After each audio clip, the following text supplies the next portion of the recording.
Moi, je veux rien savoir. Moi, d'abord qu'ils me donnent mes 2 pensions. La hein. santé, La santé, c'est justement, c'est ça qui va augmenter le plus. Là. Regarde les timbres, là, 1 piastre, là, c'est rendu. Je viens de m'aller à lunette, moi, là, 1 piastre, c'est 15 pour un timbre. Mais la pension, elle ne rentre pas. Ils te donnent un petit 2 piastres par année. Aussi. Pareil comme balado. Qu'est-ce qu'il va faire dans la politique, lui, un homme riche de même? mais qui devrait se présenter? Personne. Ouais, mais des Qui me mettent en charge, moi. Je sais que ça va marcher en tabarnak.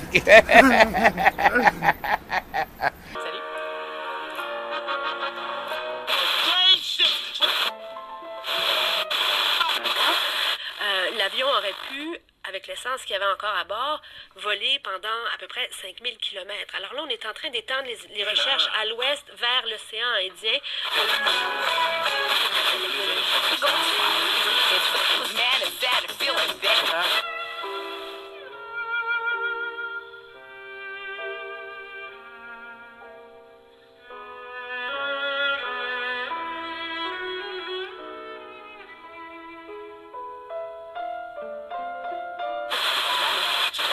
Alors que là, ça va fonctionner. Votre vote va être entendu. J'ai déjà voté Parti vert. Je savais que ça donnerait pas grand-chose.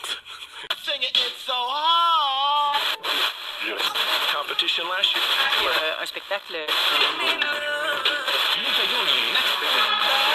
C'est quand même assez ironique parce que c'est un des comtés les plus pauvres au Québec. Et puis là, Pierre-Carl Péladeau, un des hommes les plus riches du Québec, vient se présenter ici. Alors, il faut répondre aussi à ça. Nous, c'était déjà un comté qui appartenait à votre parti grâce à Jean. Michel Hébert, d'abord, chroniqueur au Journal de Québec. On est très heureux de retrouver dans nos studios à Québec. Bonjour, Michel. Oui, bonjour, Michel. Et Michel David, chroniqueur au Devoir, qui est avec moi en studio à Montréal. Bonjour, Michel. Bonjour. Je vais commencer avec vous, Michel David, vu que vous êtes en face de moi. Il y a une semaine, il y avait un lancement de campagne électorale. Est-ce qu'on est déjà rendu dans la campagne référendaire? Il y a une semaine, Michel, on avait tous noté que le mot souveraineté n'était pas sorti de la bouche de Mme Marois une seule fois le jour du lancement de sa campagne. Et hier, on l'entendait nous expliquer que dans un Québec souverain, les frontières étaient ouvertes. Ce matin, elle commençait à spéculer sur la monnaie qu'on aurait dans un Québec souverain, répondant peut-être à Claude Castonguay qui s'est invité dans le débat ce matin. Alors oui, tout d'un coup, là, on est tous, on se pince pratiquement pour ça. Coudons, on est-tu déjà en campagne référendaire? Hier, de souche, je suis propriétaire dans la région. J'habite la région. Mais monsieur, je connaissais bien la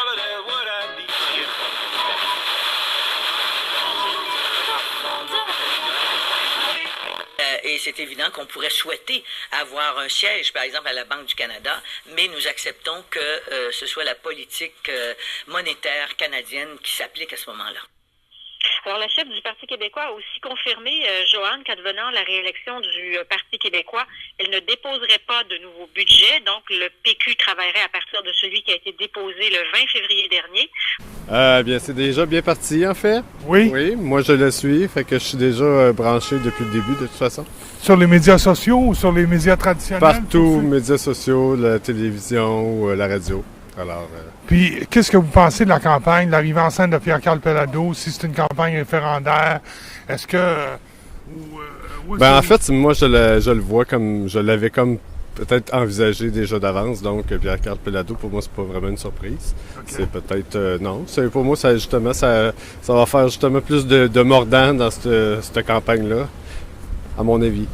Puis, selon vous, est-ce que c'est une campagne référendaire? Moitié-moitié. Je pense pas que le but premier de Pauline Marois, c'était ça, là, mais peut-être que justement la discussion va être amorcée, puis si jamais, il retombe à nouveau dans quelques mois, dans quelques années, peut-être que ça sera une étape 2 et une étape 3. Merci beaucoup. Bienvenue. Merci. Oui, c'est bien correct. J'aime bien, oui. Est-ce que vous suivez ça dans les médias? Oui, un peu. Quels médias vous suivez? TVA. TVA? Oui. Est-ce que vous êtes satisfait de la couverture? Oui. Oui? Oui. Est-ce que vous lisez les journaux? Non, j'écoute de la télévision. Juste la télévision? Oui. Puis selon vous, c'est une bonne campagne? C'est une campagne qui s'en va dans le bon sens en ce moment? Oui. Est-ce que... Je peux pas vous dire pour qui, là. Non. Mais oui, ça a de l'allure, là. Ça a de l'allure jusqu'à maintenant? Pas toute la gang, là, mais en tout cas. Merci beaucoup. OK, Merci. au revoir. À propos de quoi? Le traitement médiatique, comment les médias traitent ça, les nouvelles? Oui. Ils traitent pareil comme d'habitude. Même si PKP est là, il n'y a pas d'affaire là-dedans. Lui, les journalistes vont faire leur job. On est chanceux qu'il ait été là, lui. Très chanceux. S'il mène sa business comme son père a fait, puis lui a fait, s'il mène le Québec comme ça va être excellent. Donc, vous êtes content de l'arrivée de Pierre-Carl Péladeau? Oui, voyons donc. Ben, certain, voyons donc. Les preuves sont là. Est-ce que vous êtes péquiste avant Péladeau? Oui, je fais partie de cette génération-là, ben oui. Vous avez vécu le rêve de 80? Ben oui. Bon, puisque vous posez la question sur les médias, pour moi, jusqu'à présent, les médias, ça me satisfait parce que ils parlent surtout les élections maintenant. Ça parle beaucoup au Québec maintenant. On est en période d'élection, c'est tout à fait normal. Pour moi, ça brasse un peu. Pourquoi ça brasse? Est-ce que c'est une campagne référendaire, selon vous? Est-ce que c'est devenu une campagne référendaire depuis l'arrivée en scène de Pierre-Carl Péladeau, par exemple? Bon, pour moi, oui, ça influence un peu. Oui. Ouais, sur les référendums. Mais par contre,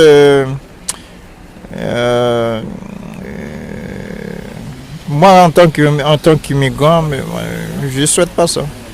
Ça fait combien de temps que vous êtes au Québec? Ah, j'ai 30 ans ici, mon ami. 30 ans ici? Oui, 30 ans. Donc, vous avez vécu le premier et le deuxième? Le deuxième, oui. C'était en 95, je pense. 95. Exact. Je suis Jean Chrétien, je pense. C'était Jean Chrétien, le premier ministre du Canada. Oui, ça a été, il était presque passé. Est-ce que ça va passer cette fois-ci, vous pensez, s'ils en font un?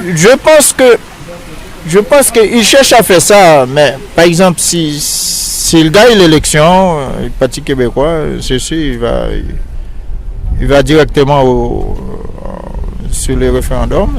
Mais par contre, je ne souhaite pas que ça passe.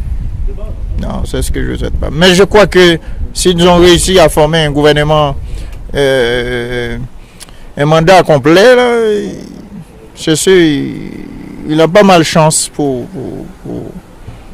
réussir les référendums. Je ne fais pas vous là. Non, c'est pas de photo, c'est le son. C'est la voix. Je ne peux pas vous répondre ça, je n'ai aucune idée à propos de ça, monsieur. Aucune idée? Oui. Est-ce que vous êtes content de ce que les médias disent sur la campagne? Comment ils traitent ça? Est-ce que vous êtes bien informé, autrement dit? Ben, je regarde ça de même, là. Qui tu penses qui va gagner, d'après toi? Je sais pas. Ah, même moi non plus, je sais pas. Merci beaucoup. OK. J'habite en Ontario. Ah, est-ce que vous votez pas ici? Non. Ah, OK, je comprends. Mais par exemple, oui, je suis pour l'indépendance. Vous êtes pour l'indépendance? Yes, monsieur.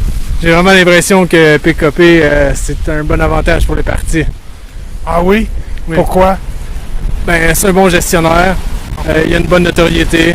Puis c'est le temps qu'on se lance pour l'indépendance pour vrai, là. Est-ce que ça fait vous habitez depuis longtemps en Ontario ou Ça fait 2 ans et demi. 2 ans et demi? Ouais. Avant, vous étiez ici, vous avez voté la dernière fois? Yes, monsieur. OK, merci beaucoup. Bonne fin de journée.